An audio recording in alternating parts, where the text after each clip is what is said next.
Yo, what's up? This is Alex with Gray Area. In this interview, you'll hear from Westend, a New York house DJ and producer absolutely slaying the scene. We'll talk about his early days DJing for parties in high school, how a year without gigs inspired him to build a community of producers, and how his production style continues to expand and evolve. Be sure to like this video and subscribe for more interviews like this. Cool, man. How are you? Good. How are you, man? I'm good, dude. Just working on some music. It was my birthday yesterday, so I didn't do any work. So today I'm kind of like playing catch up and shit. But Happy birthday. thank you, appreciate Uh, it. did you do anything fun or did you keep it low key?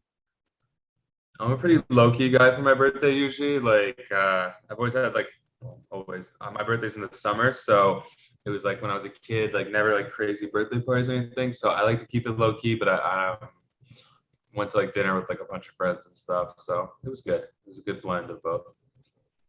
Nice. Well, thanks for taking the time out to talk to me today. Appreciate it. Yeah, man. Of course.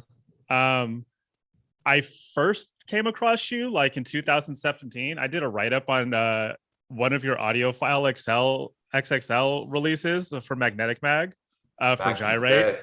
Yeah, back in the Wow. day. Easy.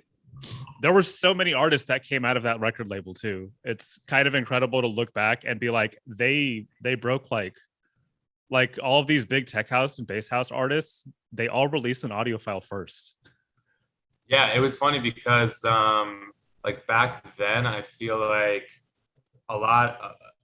Future House like exploded in the U.S. Like you had dudes like Chami and like AC Slater and Oliver Heldens, and then Dirty Bird started getting like pretty big in like 2016, and so like a lot of like producers were like kind of like doing this a little bit more like wonky tech house vibe. Like there really wasn't like the kind of more proper European sound moved over. And Audiophile was like one of the few like American labels that was like looking for new artists, like signing artists to that kind of like Dirty Bird-esque sound. Yeah. Like another one was like Perfect Driver, Yeah. um, like This Ain't Bristol, Box of Cats. Like that was like all like 2016, 17.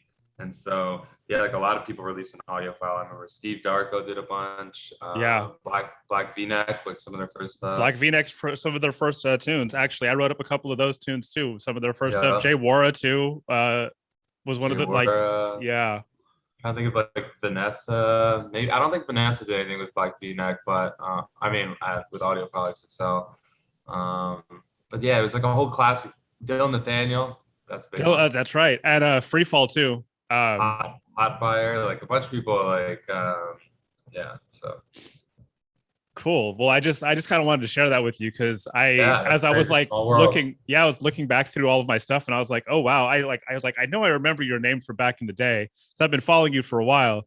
So it's just cool to look back on that and it's kind of cool to see how far you've come too. When you look back on like having that perspective, that really wasn't that long ago. It was only like 4 years ago. Yeah, like And it feels like forever ago, though. It feels like a lifetime ago, which is it so funny. does. And so much has happened for you since then. How does it feel to look back on that like kind of humble beginnings and see where you are now and just kind of appreciate where you've come, how far you've I mean, come. I think that's pretty much it. It's just like yeah, like an appreciation. Like it's so easy to get caught up in things and numbers and blah blah blah. But then like I'm Right. kind of just like looking back and at the end of the day, as like a music producer, like the only thing you're really going against is yourself and kind Mm, of comparing where you are now to like where you've been. So as long as you see progress and you're happy with the way um, you've kind of changed from that time point, I think that's all that you can really do. And when I look back at some of the like 2017, 2018, like, you know, even just like musically, like listening to the music now, and like, I'm like a producer nerd, like, I obsess over like mix downs and things like right. that. Yeah. And just being like, oh, I've definitely gotten way better from that. Like, I know it's true. Like, it's not just like a perception thing. Can be really nice as well. Yeah, absolutely. And kind of on that point, like you started your own community of producers. So you have your Discord, you do Yeah. production lessons. And before I like move further into that, I kind of want to understand like how does it feel to be able to like reciprocate that feeling of like helping people realize their potential? Yeah, I mean it's amazing, and it was all because of the pandemic. I won't. I mean, we can go into it a little bit more, but you know, everyone kind of pivoted during the pandemic. We were Right. like, can't play shows. Like, what do we do? I think a couple people like messaged me for like a production lesson, and I was like, I've never done anything like this, but sure, why not? Like, I have nothing else to do all day. Like, let's just try this out. And it's just something that I kind of like fell in love for and got a passion for, is just teaching other people and helping other people and really seeing them take in things and improve. It's a great feeling. So when I started music production, which is like 2012, 13, is like when I first like just got into it, like initially. Yeah. There were resources online, but nowhere near as many as today. It was like, a few YouTube tutorials, like maybe like one production school. Now you have like, 100 different production schools online. You have a million different YouTube channels. You have Patreon, you have Discord, you have like so many resources. So I think it's just like amazing to be a producer today. You have so much to get better. Yeah, it's so much easier to I mean, it's harder, but it's not, because you have so many resources. So you have to sift through them to find out which ones are good. Yeah. But that also means like, you really have no excuse to not be really good at what you do when you first start putting out music. Yeah, and it's crazy because like I'll have people in my Discord that will, a big thing that I do is like feedback for people on their music. So, they can just like DM me a song and be like, hey, what do you think of this? What can I improve on? And some people will message me and they'll be like, oh, I just started production like 3 months ago. This is like my first finished track. And I'm like, oh my God, like this is like for the first song you ever like bounced out of your DAW, like this is insane. And I remember my first song, I still have it on like an old SoundCloud, and it's like so much worse and everything is like, and I'm just like, it's almost scary because I feel like people these days that like they're just going to be next level because the amount of resources they have and they're just getting good really quickly. Like you have people produce for a year and then they get signed to like big labels, and I'm like, wow, it's pretty Yeah, crazy. it is crazy. I mean, I started producing in like 2001, and I gotta say, for like probably the first 5 or 6 years, everything I made was terrible. Of Because course, there and was, that's the way it usually is. It's like, yeah. And you've had some like success stories like from that. Boy with the Bag just signed a tune to Dim Mak. I yeah, mean, yeah, that's huge. I feel like he just started like around the pandemic, like with yeah, you. man. Yeah, we did a few lessons. He was like one of the first ones I did a lesson with, I think. And he didn't even use Ableton, which was the interesting thing. He was just a hustler. He used Logic, and he was just wanted to. He didn't care. He wanted to like learn and take in things and apply them to his production flow. And that guy's just like a hustler. He's some people, you can always see them on social media everywhere, and like those are the people that usually get a lot of success because the more you want it and the more you kind of expose yourself out there, Yeah, the easier it is for people to remember you and um, you know throw you a bone every once in a while. absolutely. Did you have any mentors when you were coming up? You know what? I did actually. I was in high school, and there was another kid from New York City, and he was a Moonbaton producer named Luke the Duke. His name's Lucas, and he lived not too far from me. And I remember he used Reason because I Reason instead of Ableton, and I Yeah. would go to his house. I only went a few times, but go to his house. I paid him $20 an hour. I would sit next to him in a chair, and he would just show me some stuff like how to do a couple like tips and tricks, and like we worked on like a remix together and blah blah blah. And I think he's like a singer now, and he has had some cool features. His name is Lucas Ariel on Spotify. I feel like I know um that name.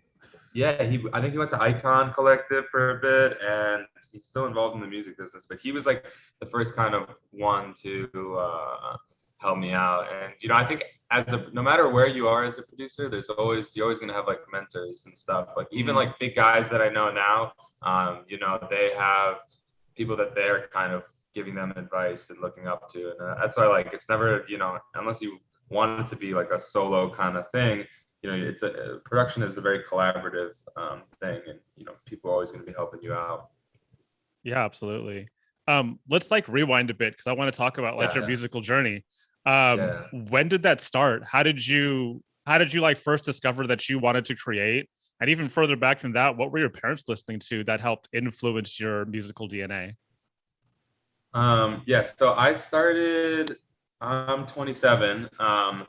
So I was like the CD generation into the iPod generation. Right. And I never owned like a ton of CDs, but like I was a big hip hop kid growing up. So like a lot of Jay-Z, Eminem, 50 Cent, like New Yorkers, Yeah.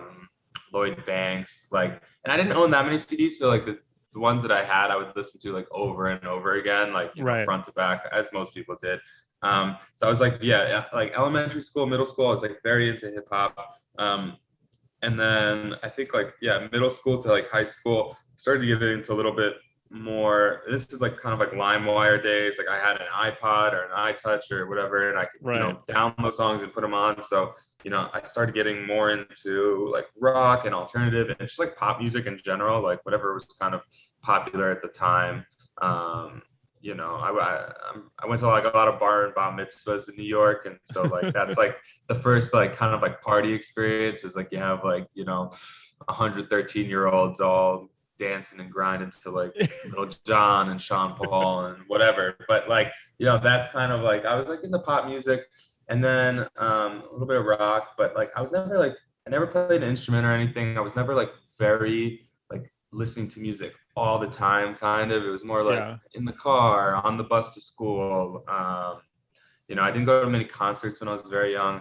And then in high school, that's kind of when I discovered electronic music for the first time, and it was mostly through YouTube. Just this was like 2010, 2011. So like I remember Justice was like really big for me. I listened to their album Cross front to back, and I was like, this is badass because it kind of has like that rock and roll feel Right. to it, but it's it's pretty much all electronic. Daft Punk a little bit, and like all like the Bloghouse guys, like that was like my thing back in the day, like Mastercraft, Cookers, um, Bart B. Moore, Bloody B. Roots. I Like was your roots. obsessed Yeah. with. I had a Bloody B. Roots mask that I ordered for $40 that like I No would wear to way. raves. Yes, I think I have it somewhere still, but I have like the Venom mask. Um, and like that's when I went to like my first shows too. So in New York, there's a place called Terminal 5, Yeah. and Destructo would throw parties there, which were like the first hard parties. It would be kind of like a one night, like maybe four artists. Like I saw like the Sophistein, his first show ever in the US was there. Wow. Saw like Dylan Francis. Like I was like very into like Matt Deaston as well, like Diplo. And that's where I'm like, that was the first time I got like obsessed with music, when I was like, this is like, it wasn't just like listening to music in the car. It was like, this is gonna be like my personality kind of like, this Right. is like a cultural thing. And at the same time, growing up in New York City, you know, I went to a big high school around 3,000 kids. And, if you want to throw a party in New York, there's no like, no one really lives in like houses. So you have to, and you can't really throw like parties in like an apartment building. Like Right. you can, but you're gonna get the cops called on you immediately. You can't fit that many people in an apartment. So, kids in my high school, what we would do is we would rent different venues out around the city. And the track team specifically did this. And so they would, rent like a little space, maybe use like a fake ID to pretend they're 21, and then Right. throw like a party there with like a DJ. It was pretty much like a rave. Lights and lasers, like shitty Amazon lasers, and two like Mackies or whatever. And that's like, I would go to those, and I had a friend that was a DJ, and I was like, I want to do that. Like, I listen to all this music. We're all dancing to Afrojack and everyone right now. Like, I want to be the one behind the decks, kind of controlling the energy of the room and blah, blah, blah. And so like towards the end of high school, I kind of got into DJing. Um, I know this is a lot now. I'm like kind No, of it's like, okay. This is what I want to hear, this is man. like this is the background. So I got into DJing then, and I had a DJ buddy that was like my mentor kind of. He showed me. I had like a little Vestax controller, I think, or something, like $130. It would plug into the laptop, and I did a couple of these parties, and like that's when I was like, all right, this is like really like addicting, like Yeah. performing, and this is like amazing, and I want to do everything I can to do more of this. And the cool thing about my high school is that it has a lot of notable alumni, and one of the alumni is Robert Moog, who made the Moog synthesizer. What? Yeah, I went to like a big high school in New York. It's called the Bronx High School of Science. A Yeah. lot of we have like a lot of Nobel Prize winners, and a lot of just like Neil deGrasse Tyson went there, and Wow. it's like a big public school in New York. It's like a prestigious public high school. So in New York Right. City, you get a lot of people. But yeah, Moog went there in like the 70s, and his daughter ended up donating this room as a digital music lab. So what it was like 30 iMacs, all with Reason on it, all with like a MIDI keyboard in front of it. And they had a course that was called Digital Music Lab, where basically it kind of ran through how a DAW works, how to make music on a computer, Right. what a synthesizer is, like all these kind of like things. And I remember I took that and I would like, I got super into it, and I was like making terrible beats, but I was like, I was functional on the computer. I could do this. So I kind of got into it at the end of high school. Yeah. And then it just became like my hobby at that point. And I was like, this is, I'm going to go to college and I'm going to get a degree, but like, this is like the thing that I love to do outside of that. This is like my number one hobby pretty much. When did you like, I know you didn't like immediately get into like being a career musician, because nobody does. You did other things before. You worked for a tech company before you started like full on into it. Like, how did you make that transition? What was the signal to you that I can do this as a career for the rest of my life? People ask me this question a lot, especially like other producers. They're like, "Oh, this is my situation. Like, do you think I should do this or do that?" And I think it really depends on everyone's situation is different. Everyone has different risk levels and blah blah blah and security nets. For me, I graduated college and I wanted to move back to New York, where I was from. So I moved home to my apartment there and lived with my parents for a few years. And yeah, I got a job at like a tech company in New York. I worked there for like two and a half years, and I was kind of like, this was like the audiophile day. So this was 2016 to towards the end of 2018. And it was pretty much, work during the day, at night, make some beats, do social media, maybe play a couple shows around maybe 10 shows throughout the year in New York, maybe a little bit locally, kind of, but like very small things. So I did that for like 2.5 years. And, towards the end, I started getting a few more bookings, like nothing crazy, but just like enough where I had to like take some vacation days to like, make it happen. And, it got to the point, I think the big turning point for me when I was like, all right, I'm going to quit this job and I'm going to just focus on making my music 100% and, working on my artist brand. I was getting a lot of like support from other DJs. So like Justin Martin was playing a lot of my music. Like I just had gotten something signed to Dirty Bird. I just felt like there was like this real kind of momentum there. And I felt like I really believed that I could, make this project bigger and turn this momentum into something bigger.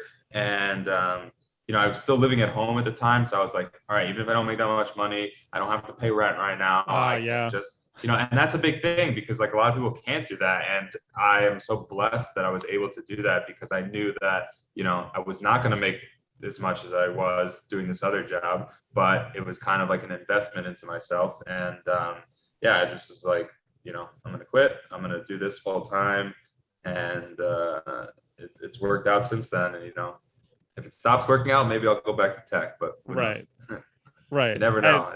Nothing's guaranteed. So no, nothing is. But I feel like, and I talk about this a lot with artists too, is there's this power of belief that every artist has, and that anybody with any amount of success has. Like, I mean, we all know we're blessed to work in the music industry and get paid for it at any level. If you collect any money for working in the music industry, that's a huge blessing. But anybody who's successful has this power of belief. And like, how important has that been to you throughout your journey?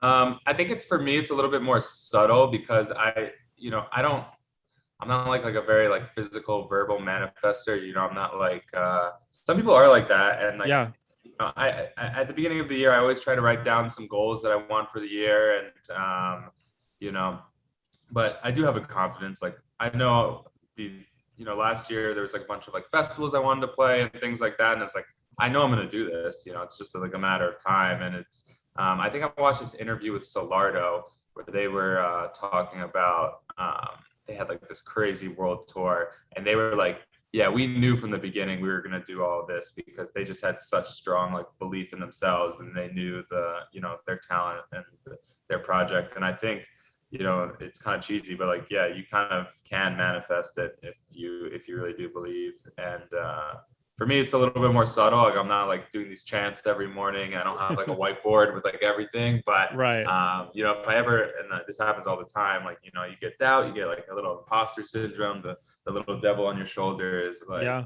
you're a fraud, like you're not, and then like you're like, no, I've done XYZ to get to this point, and I'm gonna do XYZ more to get to the next point. So it's definitely there. Yeah, that power You're a of little bit more belief. practical about it than most. Yeah, yeah. That sounds I like. rather I'm the kind of person that's like, I rather get my head down and just work on things than to, plan too much or to, because again, you never know what's going to happen. Every day is a new day. So Absolutely.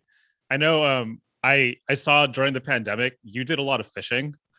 Um is that something yeah, that you've always done? I saw it was an interesting shift to see your social media to shift from like because nobody had gigs.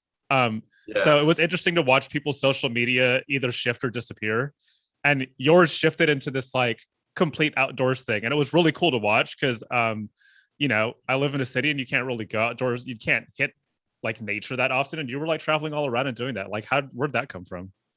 Yeah, so like fishing was something I've always like loved because my family had a house in Long Island, which is connected to New York, and Right. it's like all surrounded by water, and there's like a lot of really great fishing over there. So I always did it as a kid, and then I kind of like stopped. I feel like a lot of hobbies that you have as a kid, you kind of stop when you're in high school, and you're like, oh, it's not cool anymore. Like I just want to hang with my friends and smoke Right. weed, blah blah blah. So I kind of stopped fishing for a bit, and I went away to college in North Carolina, and like I actually did end up doing some fishing at the end, but like for most of the time I was just like, let's party, let's like study, whatever. Yeah.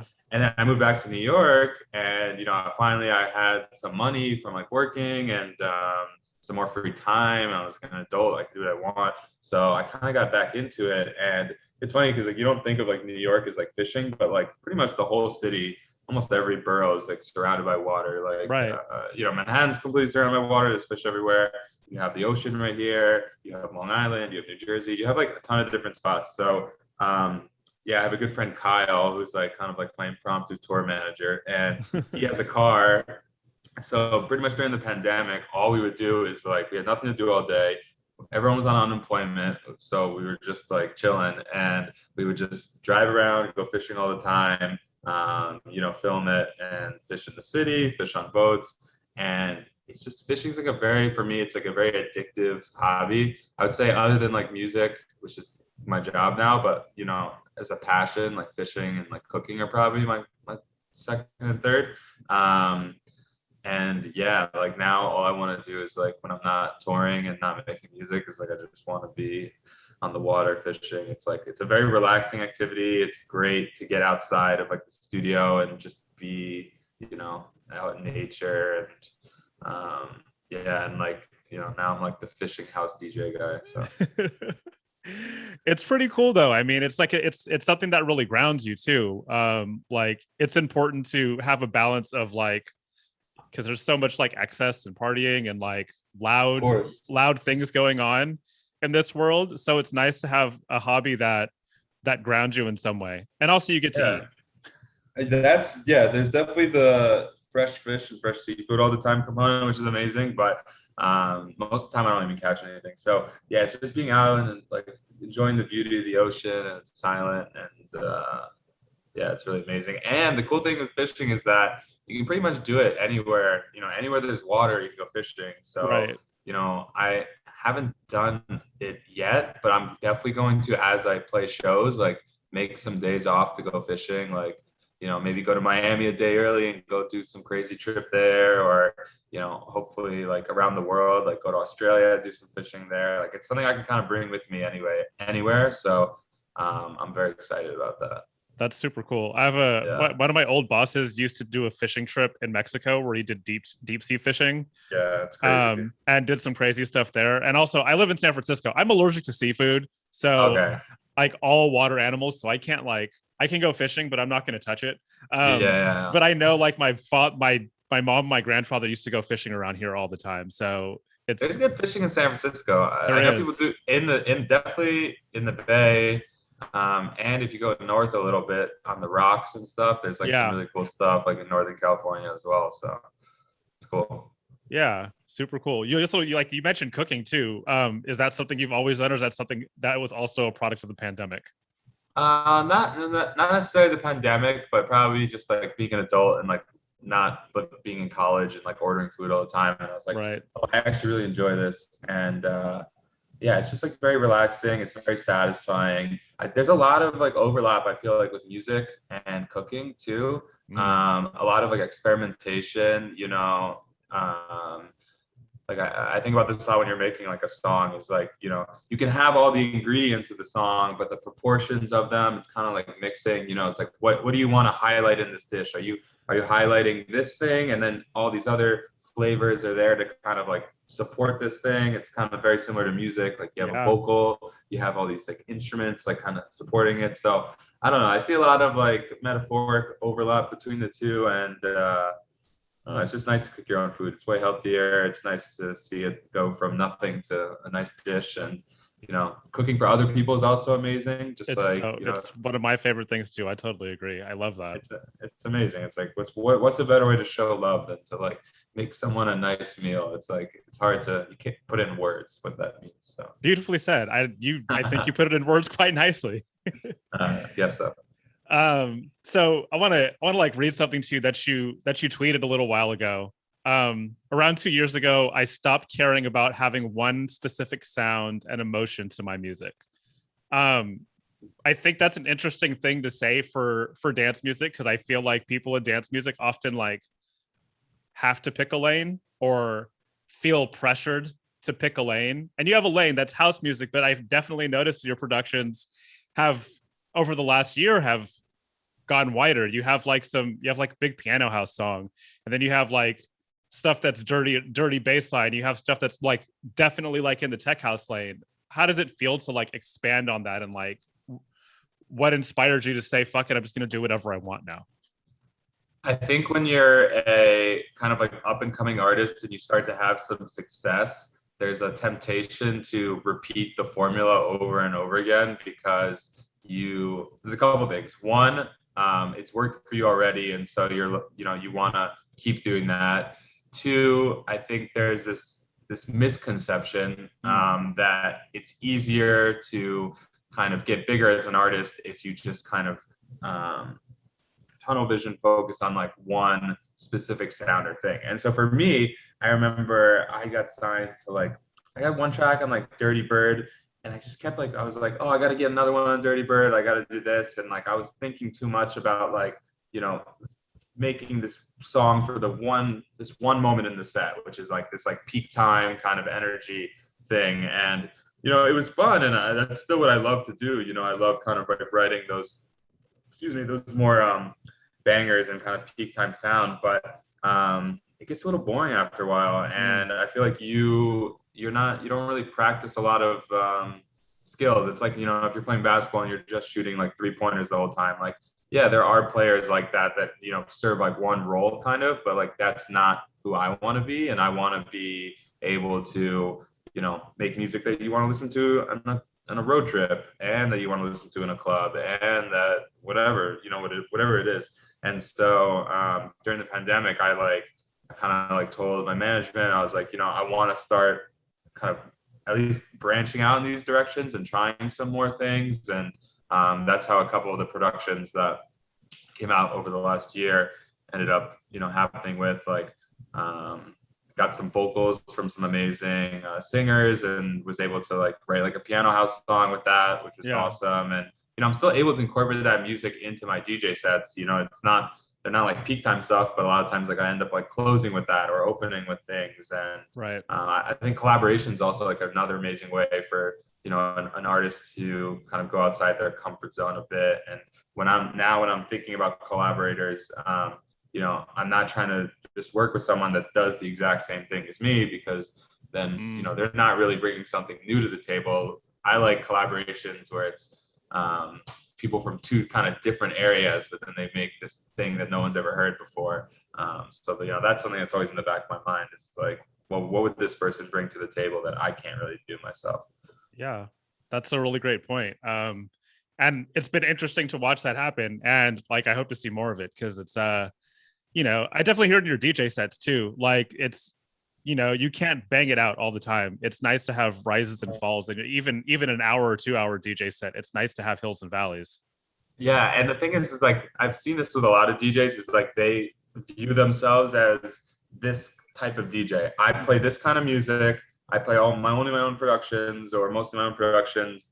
And the problem is that when you're not a huge DJ, you can't control um, all the parameters, right? So like, Yeah, a lot of times like you get booked in a certain club, like you're not like DJ Snake where you're gonna bring in your own production and you know exactly the vibe and everyone's gonna be going crazy. You have the best set time, everyone's fucked up then, and it's gonna be crazy. Like that is not the case when where you're at or I'm at. So for me to play like the same type of set in every room all the time, it's just gonna I feel like I'm not being the best DJ I can be. So like that's why I like to kind of like in my sets like vary it up a bit. Like sometimes I'll play more disco if I'm maybe like a little bit later in the night and it's my own show, yeah. or um, whatever it is. I like to kind of like vary it up, and so I can't do that like one mood the whole time. Like we're just playing bangers. Like I like to kind of have some, like you said, like valleys and mountains there.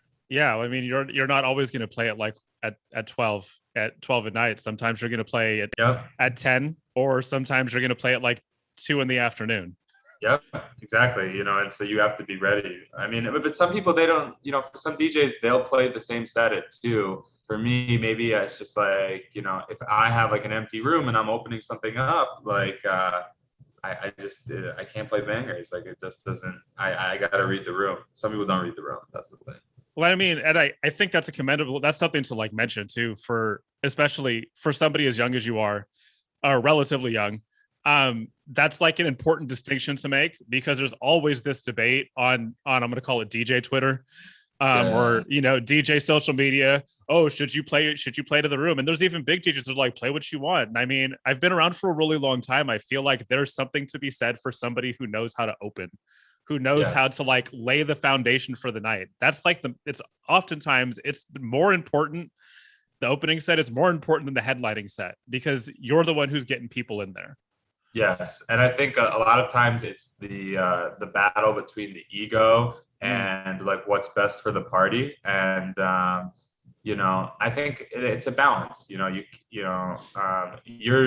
an artist yourself, and you want to do your artistry up there, and you don't want to compromise too much because you're who you're playing for, but you do have to compromise in some sense, unless you are this crazy headliner, and then you can just do whatever you want. But it's just kind of like nature of the game, and you have to kind of do your dues and do your rounds. yeah. So like even now, even though I'm able to play a lot more kind of headline sets, like I still before every set I think about what's the room I'm playing, what time of day am I playing, like where am I, what city I'm in. I make like a special playlist just for that, and I try to predict kind of what I think is going to be a good flow of the night. Nice. Nice. So, Well, we're getting close to the end. I always like to end cool. on the question, what excites you about the future of dance music? Mm. Okay, well, we're leaving this terrible. I think we are leaving this terrible Right. pandemic. It seems like now there's some scary news of it, maybe not leaving as fast as we think. But Right. as an optimistic person, I think we're leaving what was probably the worst year and a half for electronic music ever because there's literally 0 shows for a year and a half, and at the end of the day, this is all you know as much as you can do things online. I think the essence of dance music is in a club, in a festival, at a party, over live speakers. That's it. So I think we have this like amazing future ahead of us where people are just so happy to be back on a dance floor. People are so happy to be with their friends again and listening to music. And in the last few months, I've so much this year, especially like the second half of this year, like so much good music has come out. And I think a lot of what producers have been working on during the pandemic has kind of like started to manifest. So I think there's this just like this energy and aura that's kind of, everyone is excited, everyone wants to go back. Everyone's going to be working twice as hard, and so I think we're going to have like a little bit of a cultural renaissance for electronic music over the next few years. And I don't know, I'm very optimistic for it. For house music, we're in this kind of like weird state where it's becoming very commercialized and very popular very quickly, and so it will be interesting to see how the next few years work. But house music is, you know, it's something that I think is always going to be around. It's just has so much soul and, you know, passion in it that even if it does kind of blow up a bit, there's always going to be some amazing house music and amazing communities around that. So I don't know, I'm optimistic, I'm excited, I'm taking it day by day. That's my kind of spiel. I love to hear it. That was well said. And I always like it when somebody like, you know, is hopeful. Yeah, That's nice to hear, especially coming out of the year that we have. And I agree with you. I mean, like it was shit, but I think we're definitely entering like we're entering like a turning point for dance music where there's going to be a cultural renaissance where it's going to be crazy for the next few years. Yeah, I think there's also a lot of really cool intersection right now with technology and dance music, and just like, you know, it feels like dance music and electronic music is starting to become the soundtrack to a lot more things than it was. And it's really kind of, I don't know, the EDM days were just like, it wasn't the prettiest transition, but I think now there's just going to be a little bit of a better community-based kind of transition where dance music's going to get a lot bigger, and it's not going to be like it kind of was before, where it was very corporatized. And I don't know. We're becoming a scene again. Yeah, we're becoming a scene again. As opposed to just a business dance music business. It's still a business, but I think, you know, us being stuck on Twitch for a year and having to like being forced to interact with each other in a new way really turned us back into a community.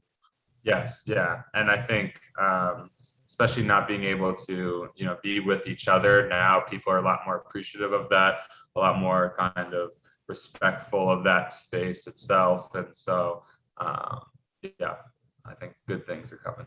Absolutely. Well, thank you so much for taking the time out to talk to me today. Really appreciate it. This was an awesome chat. Yeah, thank you. Yeah, it was really fun, and you know, I wish you all the best, and we'll be in contact. And next time you're in San Francisco, you know, yes, let's connect. Let's link up. I think I'll be there. The plan is definitely to be there around New Year's. I think I'm doing something there then, but hopefully can do something beforehand that like I can come for like a day or two earlier and you know, see a bunch of homies and stuff. But definitely will keep you updated. So yeah, please do. All right. Thanks so much. All right. Let me know if you need anything else from me on email or whatever. I will. All right. See you, bro. Right. Bye.